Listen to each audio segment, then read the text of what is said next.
Deus é muito bom. Você que gosta de anotar, anote o título da palavra.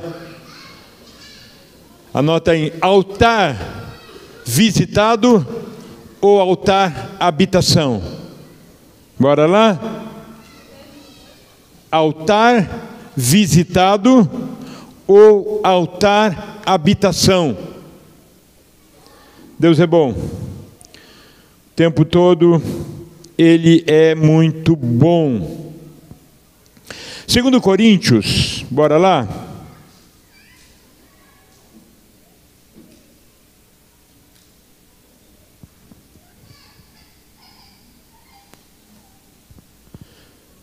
Segundo Coríntios, no capítulo 6, bendito seja o nome do Senhor.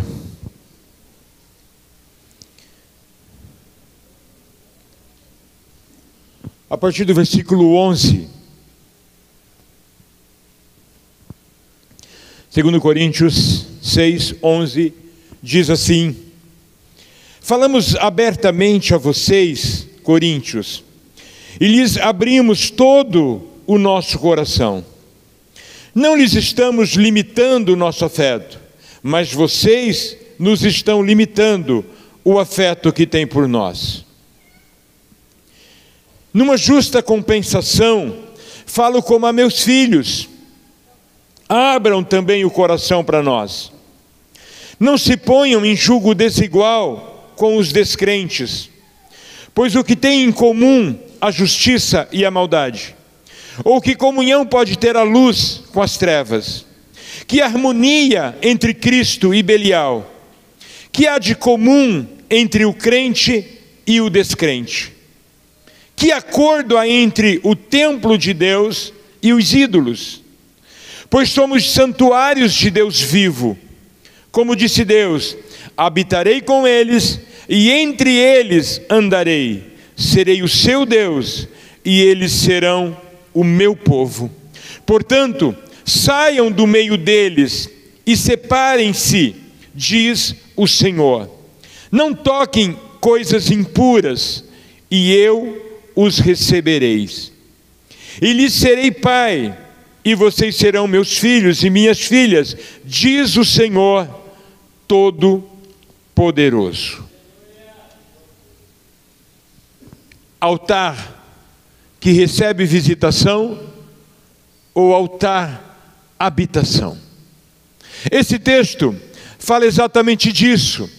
Se nós olharmos na carta de Paulo aos Filipenses, no capítulo 2, o versículo 15, ele diz assim: para que venham a tornar-se puros e irrepreensíveis, filhos de Deus inculpáveis, no meio de uma geração corrompida e depravada, na qual vocês brilham como estrelas no universo, retendo firmemente a palavra da vida. Assim, no dia de Cristo, eu me orgulharei de não ter corrido e nem me esforçado inutilmente.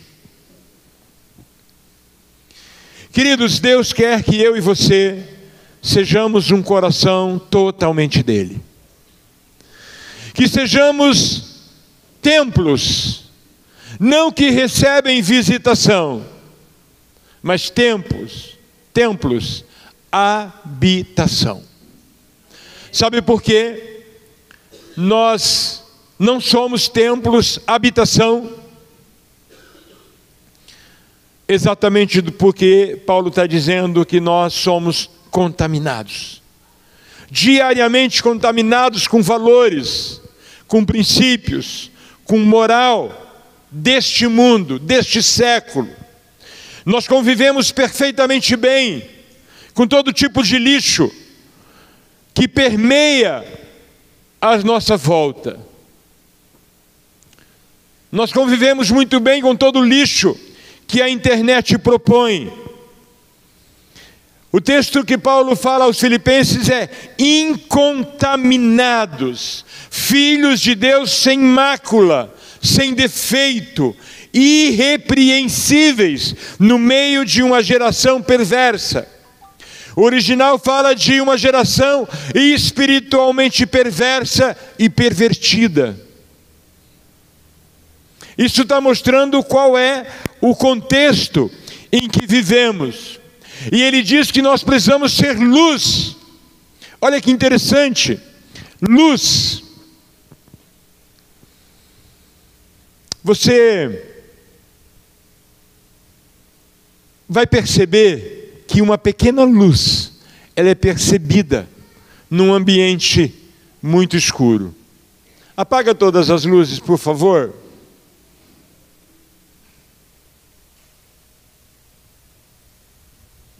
Tem luz lá fora, apaga aí também.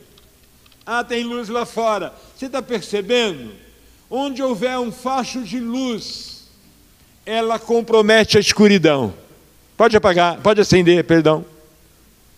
Não, Silvio, agora já pode acender. Silvio estava tão empenhado em tirar todo o foco de luz. Obrigado, Silvio.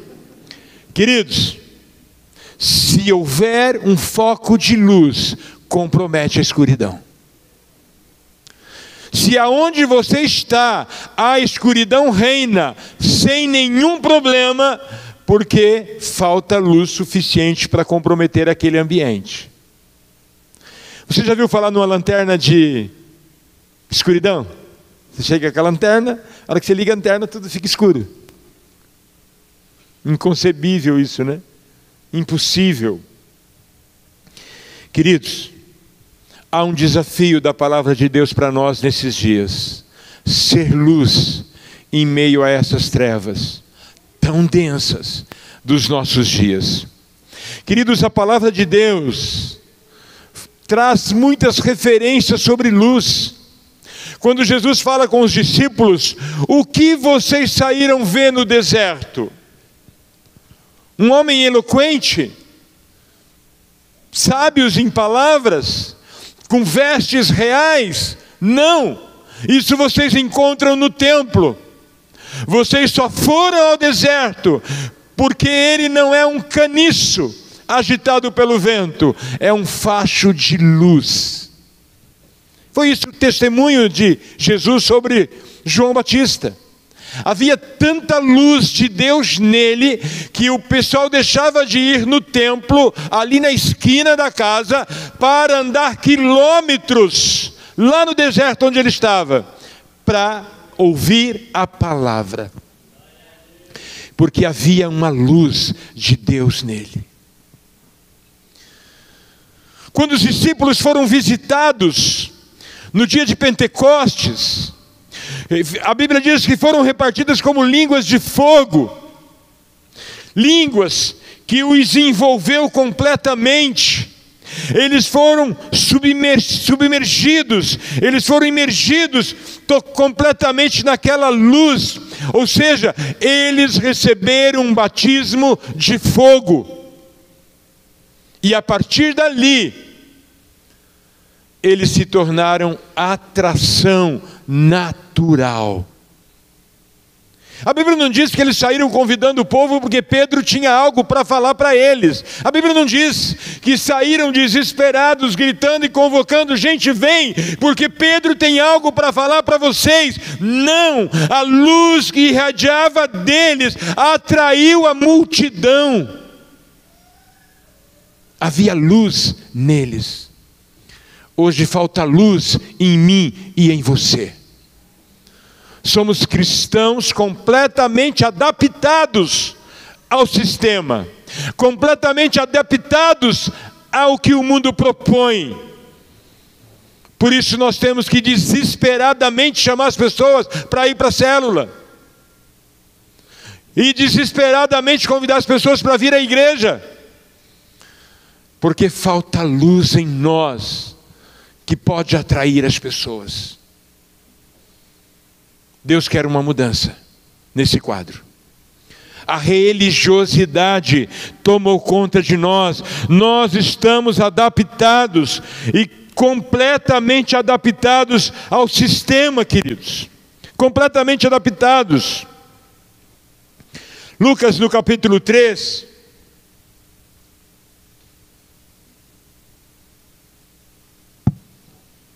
Versículo 2 diz: Anás e Caifás exerciam o sumo sacerdote. Foi nesse ano que veio a palavra do Senhor a João, filho de Zacarias, no deserto. Ele percorreu toda a região próxima ao Jordão, pregando um batismo de arrependimento para o perdão dos pecados. Ele atraiu de forma tão sobrenatural aquele povo, que eles vinham de regiões todas para ser batizado, chorando, arrependidos por estar distantes de Deus. Eles não procuraram Anás e Caifás, o sumo sacerdote. Não. Eles viram um facho de luz, uma luz brilhante, num homem que estava no deserto, e que com certeza teria algo de Deus para eles. Eu e você precisamos pensar nisso. Qual a quantidade de luz existente em você, visível em você? Daniel 12:3 diz: aqueles que são sábios reluzirão como o brilho do céu, e aqueles que conduzem muitos à justiça serão como as estrelas para todo sempre. Os justos, os dependentes do Espírito Santo, os que são a habitação de Deus, são luz para sempre. Não é visitação, não é de vez em quando, é uma habitação. O texto que nós lemos fala que Deus quer ver e viver em nós numa verdadeira habitação. Olha o que diz o Salmo 104, versículo 4: faz dos ventos seus mensageiros e dos clarões reluzentes seus servos. Como está brilhando a luz de Cristo em você? Como está? Queridos, é para meditarmos sobre isso, é para refletirmos sobre isto.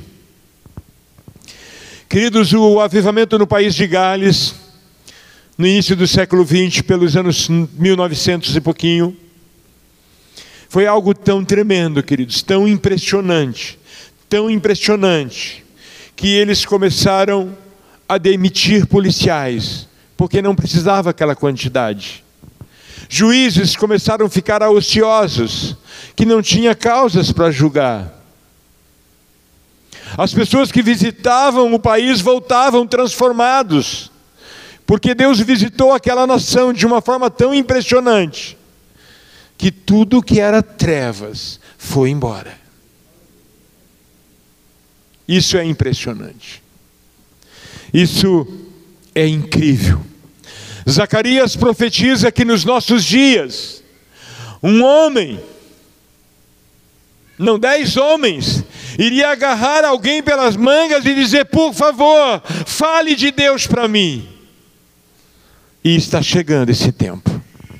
E só quem for luz vai ser agarrado e vai testemunhar essa situação.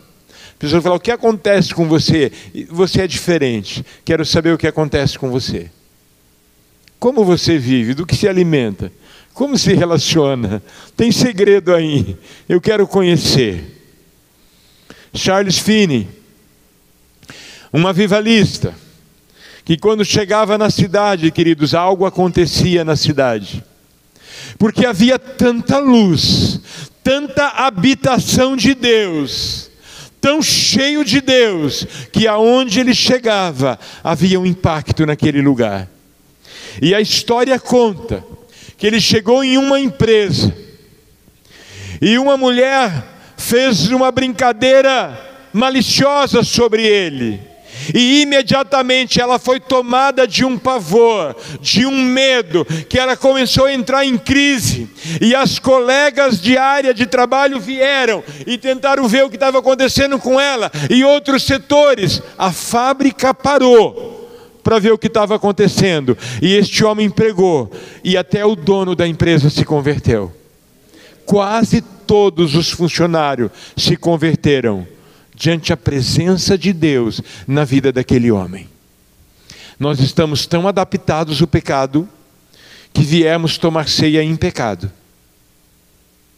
Mente cauterizada. Estamos tão adaptados que subimos em pecado no púlpito, de tão adaptados que nós estamos à religiosidade. O pior demônio, queridos, que nós temos que enfrentar não é o que vem com o Zé Pilintra, com a pomba gira, não. É o demônio da religiosidade. Ele nos leva a tomar a forma do mundo, tomar a forma das coisas, viver de forma agradável para todo mundo. Sabe, queridos, Paulo está dizendo no primeiro texto que nós lemos, que quando você não se coloca completo para Deus, você limita o afeto. Você fica limitado na capacidade de servir. Você fica limitado na capacidade de ajudar. Você fica limitado na capacidade de se doar. Você fica limitado na capacidade de fazer alguma coisa. Nós ficamos limitados. Mas quanto mais cheio de Deus, mais controlado, mais guiado pelo Espírito Santo, mais disposição de servir as pessoas. Nós fizemos um evento ontem, lançamento da nossa associação Direita Rolândia, uma entidade para trabalhar com o resgate da cultura cristã. E tinha muita gente envolvida que poderia fazer alguma coisa. Mas a mulher que mais trabalhou do grupo, ela tem um bebê de aproximadamente 1 ano, uma outra criança de faixa de 3 anos, uma filha adolescente, marido que viajou porque o pai teve um problema de saúde grave e a família foi comunicado para ir urgente. E foi a mulher que mais trabalhou para que o evento acontecesse. Por quê? Porque quem quer faz, quem não tem coragem tem desculpas. Vamos repetir isso?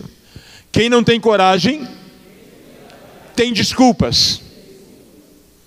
Quem tem coragem faz, quem não tem coragem tem desculpas. Sou muito alto, sou muito baixo, sou muito gordo, eu sou muito magro, sou branco, eu sou negro, eu sou rico, eu sou pobre, eu estou casado, eu sou solteiro. Arrumamos as desculpas mais absurdas. E exatamente por falta de mais de Deus nas nossas vidas. Porque quanto mais de Deus eu vivo, experimento, menos doente eu sou, menos limites eu tenho. Simples assim. Queridos, eu e você precisamos entender que o lugar aonde nós temos que chegar não tem nada a ver de onde nós viemos. Quero falar agora como igreja. O lugar aonde tem para nós, quer que nós cheguemos, não tem nada a ver de onde nós saímos. Não tem nada a ver com o que nós já vivenciamos até agora. Há algumas estatísticas muito interessantes. Isso é resultado de pesquisa.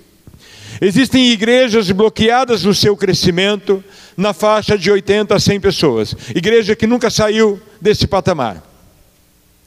Existem igrejas bloqueadas na faixa de 300 pessoas. Nunca saiu desse patamar. Depois 500. Depois 1000. São alguns limites. Historicamente, pesquisa feita no mundo todo. Isso fala de níveis de amarra e tem o principal fator comum em todas elas, a religiosidade chegou. E aí entrava naquela situação. Quando a religiosidade chega, nos falta espontaneidade para o convite, nos falta naturalidade para ministrar, nos falta simplicidade para orar com as pessoas, nos falta espontaneidade no expressar o relacionamento com Deus. Nós entramos numa estrutura onde tudo tem controle, tudo tem regras, tudo tem horário, tudo tem modelinho, né? O nosso culto começa a tal hora, tantos minutos para isso, tantos minutos para aquilo, tantos minutos para aquilo outro. E se passar um pouquinho do horário. Os irmãos já ficam assim, ó, dando toque para mim. Eu não recebo muito toque, eu recebo quando eu olho, né? Mas quando eu estou aqui, eles sabem que o tempo está passando e eu procuro agilizar. Porque existe só uma explicação para o nosso culto descontrolar no horário: a manifestação de Deus. Não tem outra desculpa. Porque eu preparei uma palavra longa, vocês vão ter que ter paciência, porque hoje eu preparei uma palavra longa. Isso não é desculpa para extrapolar o horário. Eu estou empolgado. Não é desculpa para... Existe uma única explicação para o nosso horário perder o controle. E seria maravilhoso quando isso acontece. Deus está agindo de forma sobrenatural. E isso, tudo bem. Sabe, queridos, Deus quer fazer algo novo no nosso meio. Deus quer fazer algo novo, algo especial. Há um espírito de religiosidade para ser vencido, para ser destruído, e isso depende de cada um de nós. Você precisa se posicionar assim: Deus, no que depender de mim, nós vamos vencer isso logo. Senhor, me olha, me sonda. O que há de religiosidade em mim ainda? Eu quero ser livre. Eu quero ser limpo. Eu quero ser completamente livre de toda religiosidade. Eu preciso se preparar para o que Deus vai fazer. Diga, é preciso. Não, fala grande e bonito. Diga, é preciso. Se preparar para viver o que Deus pode fazer. Queridos, Deus está literalmente buscando habitação em nós. Você entregou a tua vida para Jesus, nasceu de novo, realmente entregou a sua vida para Jesus, nasceu de novo, você é templo do Espírito Santo. O que pode acontecer é que faz tempo que ele não é visitado. É um templo que de repente faz tempo que não tem uma visitação, mas o templo existe.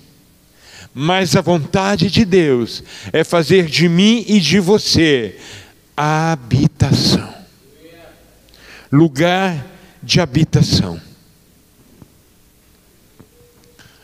Tem um pastor que ele conta uma história, que ele foi ministrar numa cidade. Ele sempre ia lá ministrar nessa cidade, e já era a 6ª ou 7ª vez que ele ia lá, e nessa vez foi algo diferente.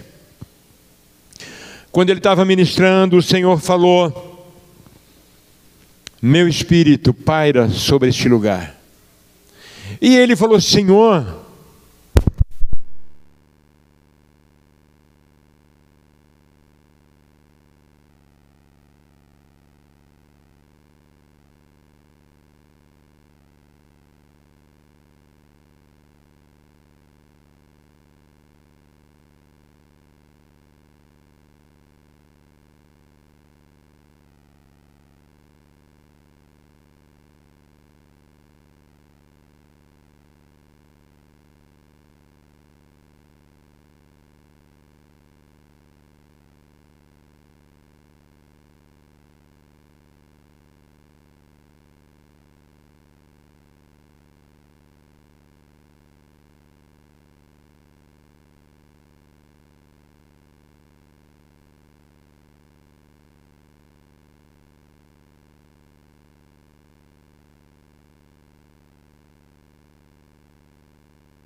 até que o Senhor faça.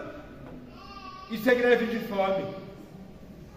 Eu não como curar. Eu não como enquanto o Senhor não fizer isso. Não vou comer enquanto o Senhor não fizer aquilo. Isso é greve de fome. Tem nada a ver com jejum. A gente faz jejum querendo mudar Deus. A gente não faz jejum para convencer Deus a dar o que você precisa. O jejum é para se alinhar aos propósitos dele. Se alinhar para saber o que ele tem para nós. Então o jejum, queridos, é muito mais do que não comer. Se você ficar sem comer, mas não consegue mudar, dobrar, triplicar o seu tempo de oração, não consegue triplicar o teu tempo de leitura da Bíblia, não consegue triplicar o teu tempo de adoração, você não está jejuando. Você está passando fome.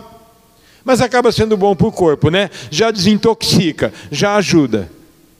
Mas espiritualmente falando, não quer dizer nada. Nada. Por isso que muitas pessoas fazem jejum e não vê resultado. Porque jejum completamente errado. Você precisa sim se abster de alimentos. Mas, muito mais do que abster-se do alimento, é triplicar o tempo de oração, triplicar o tempo de adoração, triplicar o tempo de leitura da palavra. Senão não é jejum, querido. Mas essa igreja entrou nesse propósito de 40 dias para vencer a religiosidade, para vencer a carne. Até as crianças a partir de 7 anos fizeram parte. E eles experimentaram algo sobrenatural de Deus. O pastor diz, ele conta que as pessoas vinham para o culto de manhã, culto que terminava às 11h30, e dava 2 horas, e estava todo mundo lá, e ele chegava e falava para alguém, gente, acho que devíamos ir embora, né? As pessoas diziam, não pastor, Deus tem mais. Saíam da igreja 4, 5 horas da tarde. Mergulharam. Porque aquilo se tornou constante. Atraiu multidões. E rapidinho a igreja estava chegando na casa de 5 membros. As pessoas não vêm, porque não há em nós luz suficiente para atrair as pessoas. Você tem um desafio diante de você a partir de hoje. Você pode decidir se tornar habitação, lugar de habitação, ou você pode decidir continuar como está.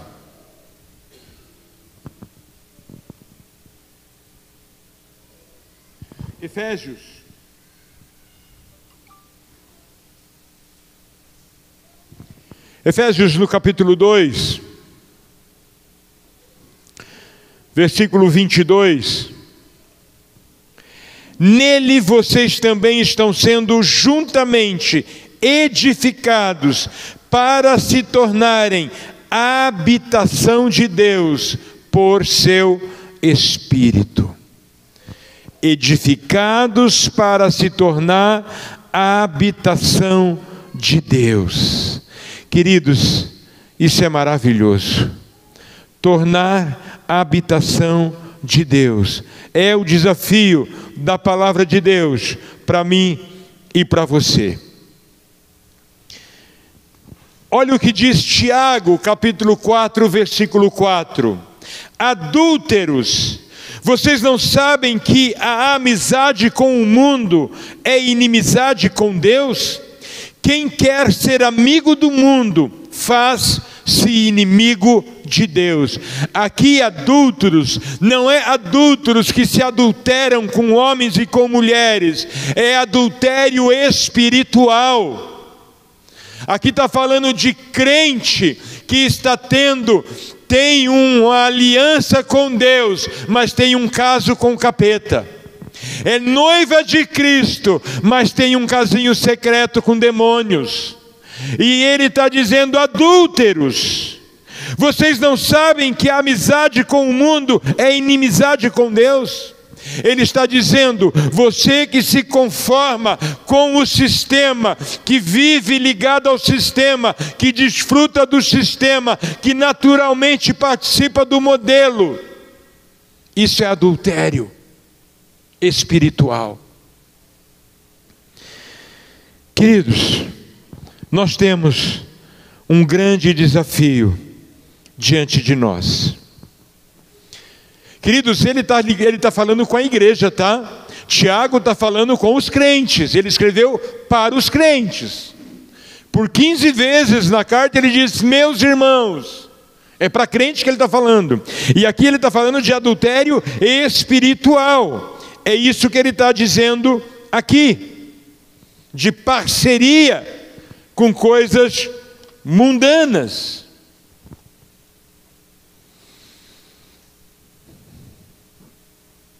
Queridos, nós precisamos entender o que Deus quer fazer conosco. Quando Deus tira Israel do Egito, acho que por 6 vezes, se eu não estou enganado, a palavra de Deus para Moisés, e para Moisés falar com o faraó, é: deixa meu povo ir no deserto para me adorar. Não fala: deixa o meu povo ir para Canaã, para a cidade. Não, para ir no deserto adorar. Eu acredito que porque se Deus tirasse eles direto para a cidade de Canaã, aquilo ia virar uma idolatria só. Porque tudo que eles sabiam, que eles entendiam a essa altura, depois de 400 anos escravos, quase 450 anos morando lá, tudo que eles conheciam era sobre idolatria. O nosso tipo de ser cristão hoje é um modelo de idolatria. Há muitas coisas. Idolatramos o carro, idolatramos a casa, idolatramos a esposa, o esposo, idolatramos os filhos, idolatramos o trabalho, idolatramos o dinheiro. Nós idolatramos tanta coisa. Temos facilidade para apontar algumas idolatrias, mas nós temos um modelo idólatra de relacionamento. E aí vem o adultério que Tiago está falando. Mas quando eles saem do Egito, eles poderiam ter chegado no Monte Sinai em 1 semana, mas Deus precisou de 3 meses para desintoxicar esse povo, e não foi suficiente. No mesmo lugar onde Moisés teve um encontro com Deus, deixa eu dizer uma coisa importante: você pode ministrar a partir do teu chamado, e quem ministra a partir do chamado é legalista, é exigente, cobra demais, põe cargos sobre as pessoas que elas não podem carregar. Quando você ministra a partir do teu chamado, você age com a sua mente controlando o teu espírito. Mas nós somos chamados para ministrar a partir da revelação de Deus. Quando você ministra a partir da revelação, você ministra a tua mente submissa ao teu espírito, sendo guiado pelo Espírito de Deus.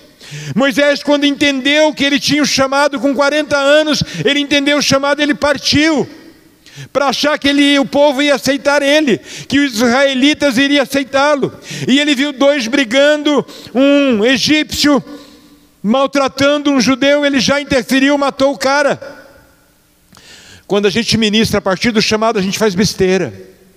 A gente faz na carne, faz na força do braço, faz no natural.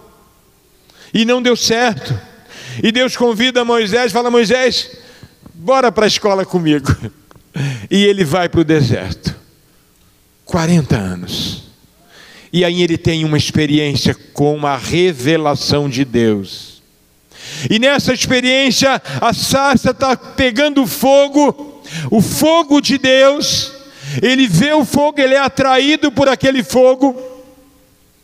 Mas há algo fantástico no texto. O texto diz que ele se virou. O original fala, ele mudou o curso da sua caminhada. Ele estava cuidando de ovelhas, mas quando ele tem uma experiência de ver o sobrenatural de Deus, ele muda o curso, ele esquece que tem ovelhas para ele cuidar, e ele se volta para Deus. Quem se move a partir da revelação não tem preocupações, porque ele entende que Deus pode cuidar. Ele esqueceu que ele estava cuidando de ovelhas ali, e ele se volta, ele muda o curso, e ele tem uma revelação. Eu te chamei, e agora eu te capacito. E hoje você está pronto. É interessante, queridos, que olha o que o escritor de Atos fala sobre Moisés. Bora lá, Atos capítulo 7.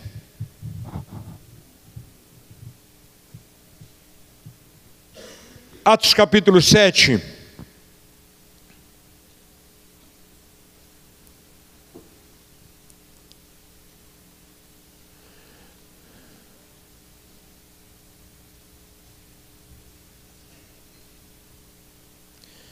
Deixa eu ver o versículo aqui, que eu não anotei o versículo.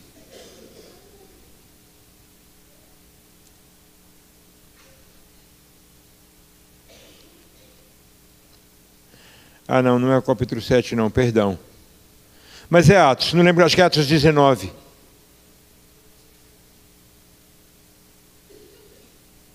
Acho que é 19, 7, ou o contrário.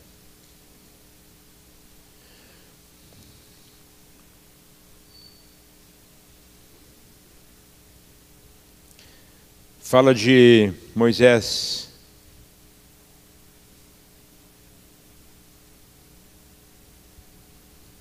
Alguém pegou esse versículo? Hã?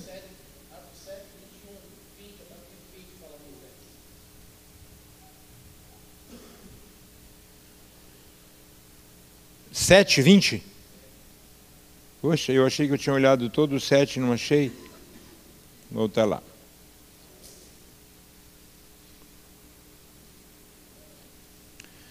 Naquele tempo nasceu Moisés, que era um menino extraordinário. Por 3 meses ele foi criado na casa de seu pai. Quando foi abandonado, o filho de Faraó o tomou e o criou como seu próprio filho.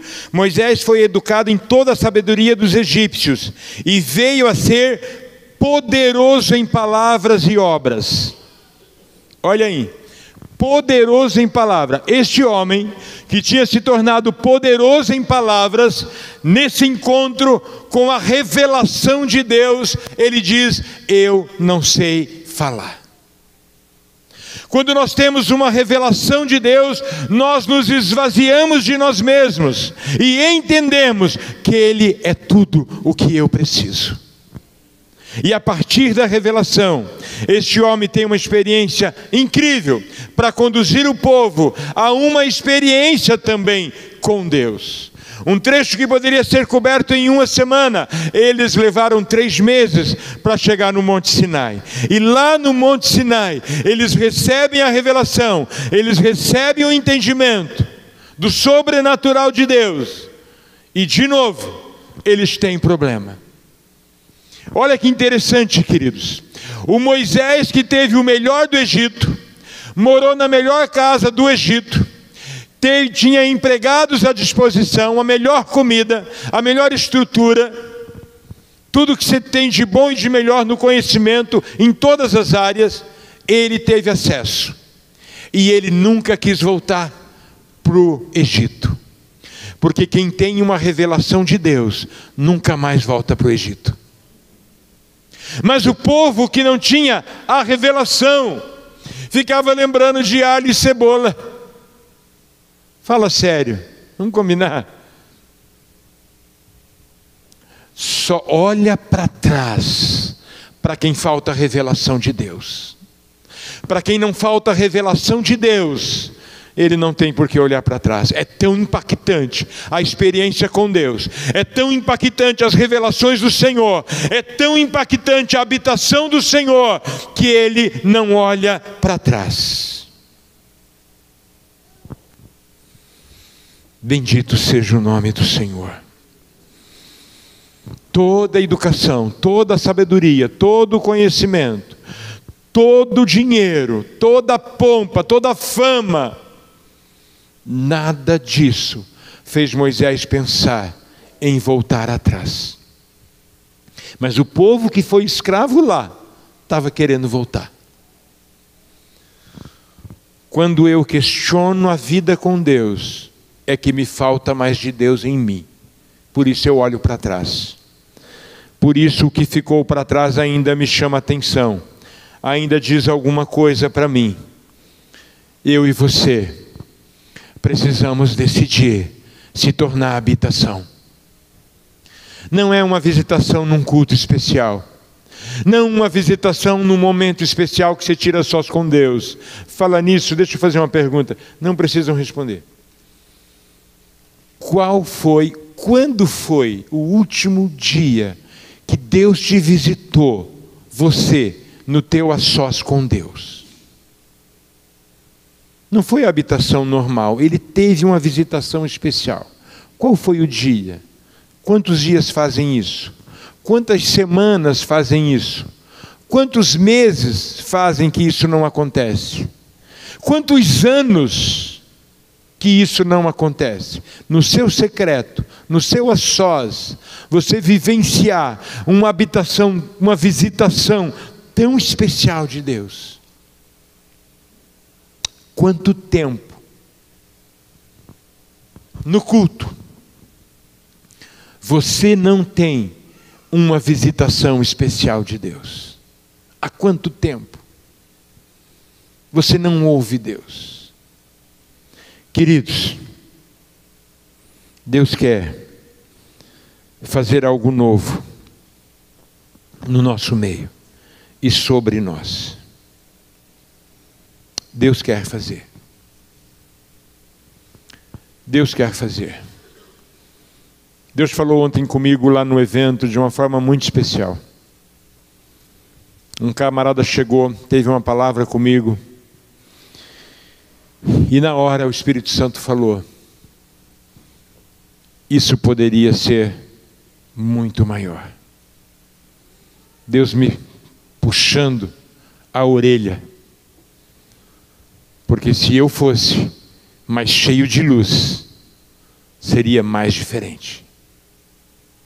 Seria diferente. Seria muito diferente. Queridos, Deus quer fazer algo sobrenatural nas nossas vidas. Vamos ficar em pé. Bendito é o nome do Senhor. Bendito é o nome do Senhor. Eu queria que você repetisse comigo algumas promessas que o Senhor fez. Nesse texto que nós lemos, Ele diz: eu habitarei com vocês, eu andarei entre vocês, eu serei o seu Deus, vocês serão meu povo. Vamos repetir isso? Diga: eu habitarei com vocês, eu andarei entre vocês, eu serei o seu Deus, vocês serão meu povo. Diga: eu sou um templo preparado para ser a habitação de Deus. Nós somos templos preparados. Muitos de nós contaminados. Muitos de nós bloqueados.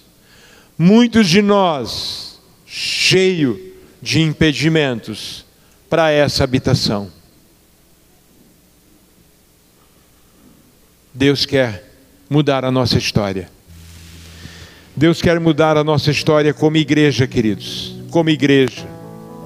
O Senhor me fez lembrar hoje algumas promessas, algumas palavras já liberadas aqui, por diferentes pastores, por diferentes profetas, palavras liberadas sobre nós.